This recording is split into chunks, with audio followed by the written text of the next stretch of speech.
अब मैं रुक कर रही हूं आरपी सिंह सर का, और मैं उनसे जानना चाहती हूं सर, अगर इस तरीके की बहसें होंगी तो फिर तो कहीं ना कहीं कि आपको नहीं लगता कि ये बिल जिस साफ नियत के साथ सरकार लेकर आ रही है उसको धक्का पहुंचेगा? सरकार की तरफ से क्या कदम उठाया जाएगा सर, ताकि अगर भ्रम फैलाया जा रहा है कुछ भी इस संशोधन को लेकर जो वक्फ के कानून में सरकार कर रही है उसे दूर किया जाए?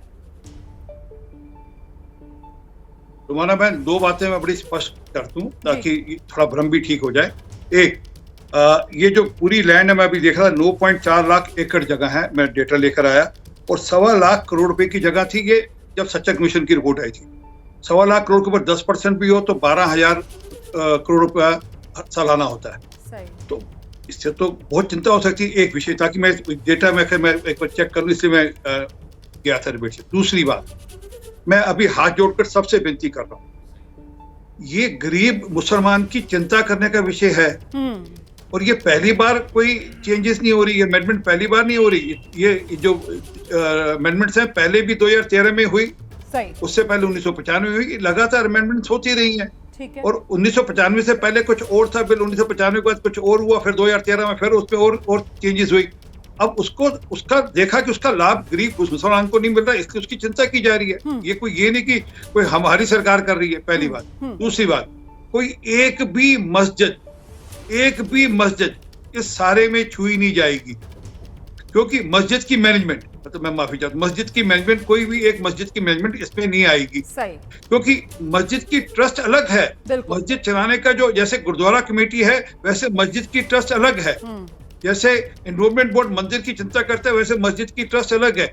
और हाई कोर्ट कलकत्ता का ऑर्डर है, वो भी मैं अभी आपको पढ़कर सुना दूंगा, और सुप्रीम कोर्ट ने उसको रेटिफाई किया कि जो वक्फ बोर्ड है वह प्रॉपर्टी मैनेजमेंट के लिए है, वो धार्मिक बॉडी नहीं है। वक्फ में जो प्रॉपर्टी लोग अपनी धार्मिक बॉडी नहीं है, इसलिए इसको ये जो बार बार कहते हैं, मुझे कल किसी ने कहा कि गुरुद्वारा कमेटी में, गुरुद्वारा कमेटी गुरुद्वारों को मैनेज करने के लिए है। कंफ्यूज नहीं करना चाहिए सर, बहुत अच्छे से आपने समझाया और भ्रम दूर किया। मुझे लगता है अब कांग्रेस की प्रवक्ता निगत अब्बास के पास हमें चलना चाहिए लेकर इस चर्चा को। निगत, यहाँ पर आरपी सिंह साहब ने बहुत ही क्लियरली बताया कि आखिरकार सरकार जो कर रही है उसके पीछे मंशा गरीब, पिछड़ा, पसमानदा और जो महिला मुस्लिम समुदाय से जुड़े हुए लोग हैं उनके उत्थान के लिए सरकार कर रही है। फिर आपको इसमें इतनी दिक्कत क्यों है? निगत, मेरे 2-3 सवाल है रोमाना जी, और उम्मीद रखती हूं कि आरपी जी इसका जवाब देंगे। मैं शुरुआत वहीं से करूंगी कि जो हिंदू एंडोमेंट एक्ट है, चाहे वो कर्नाटक का हो, तमिलनाडु का हो, केरला देवस्वम बोर्ड हो, तिरुपति बालाजी हो या श्री राम जन्मभूमि हो, जब वहां प्रिसाइजली भारतीय जनता पार्टी की सरकार ने कहा है कि नॉन हिंदूज बोर्ड मेंबर्स नहीं होंगे, तो किस प्रकार आप वक्फ में ये अमेंडमेंट करते हैं कि यहां पर नॉन मुस्लिम होंगे? क्योंकि एक बात साफ है, स्पष्ट है कि एक धर्म की समझ अपने ही धर्म के व्यक्ति को ज्यादा होती है, उसको चलाने के लिए अपने धर्म की समझ होना बहुत जरूरी है। फिर दूसरा, इन्होंने बोला कि वो जो रजिस्टर्ड प्रॉपर्टी है वो दिखाने की जरूरत है, वो डीड दिखाने की जरूरत है। अब जब ये काशी विश्वनाथ हो या श्री राम जन्मभूमि हो, वहां पर हिस्टोरिकल एविडेंसेस को ये एविडेंस मानकर आगे बढ़ाकर उस पर वो बनाते हैं, और मैं मानती हूँ जरूरत भी है, करना चाहिए, क्योंकि पुराने जमाने में कागजात नहीं होते थे।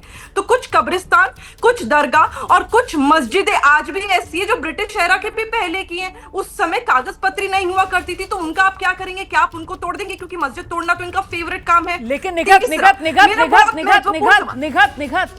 पर आपने यूजर बाय डीड कह दिया है, तो वो तो रेट्रोस्पेक्टिव नहीं है ना, वो तो आने वाले समय के लिए है। नहीं, आप यहाँ पर भ्रम नहीं फैला रही हैं। लेकिन आप मुझे बताइए, आप यहाँ पर भ्रम नहीं फैला रही हैं क्या? मैं रोमाना जी, मैं ना सीधा कान पकड़ती हूँ ना, मैं इधर पकड़ती हूँ, इधर पकड़ती हूँ, मैं सीधा पकड़ती हूँ। अभी तो आप घुमाकर कान पकड़ रही हैं और अभी तो आप जलेबी बना रही हैं, क्योंकि कल अमित शाह की तरफ से भी साफ किया गया कि वक्त में गैर मुस्लिम है ही नहीं, जो धार्मिक जो काम है उसके अंदर कोई दखल देगा।